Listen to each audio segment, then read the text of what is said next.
AP EAMCET 2024 సంబంధించి qualifying marks ఎన్ని? 33 marks వచ్చాయి, 38 వచ్చాయి, 41 వచ్చాయి, 43 వచ్చాయి. మేము క్వాలిఫై అవుతామని చాలామంది అయితే అడుగుతున్నారు కదా. సో ఆ యొక్క ఇన్ఫర్మేషన్ తెలుసుకునే ముందు లైక్ చేయకపోతే లైక్ చేయండి. సో మనకి ఎంసెట్ నోటిఫికేషన్ రిలీజ్ చేసినప్పుడు వాళ్ళు క్లియర్గా మెన్షన్ చేశారనమాట.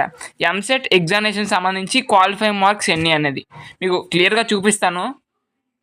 చూసుకున్నట్లయితే qualifying marks for AP EAMCET examination అని చూస్తున్నారు కదా.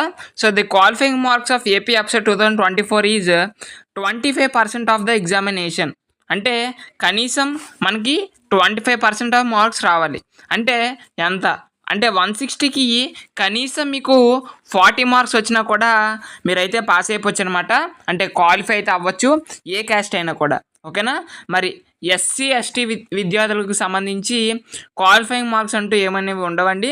సో వాళ్ళకి కనీసం 1 మార్క్ వచ్చినా 2 మార్క్స్ వచ్చినా కూడా వాళ్ళైతే క్వాలిఫై అయితే అయినట్లే. ఇక బీసీ ఓసీ క్యాండిడేట్స్ ఎవరైతే ఉంటారో వాళ్ళకి కనీసం 40 మార్క్స్ దాటి రావాలి. ఓకేనా. 40 వచ్చినా కూడా పర్లేదు. ఇది ఎంసెట్ ఎగ్జామినేషన్ సంబంధించి క్వాలిఫైయింగ్ మార్క్స్ అనమాట. సో మరి ఇప్పుడు కీలో కొందరికి 38, 37, 36, 35, 34 వచ్చాయి.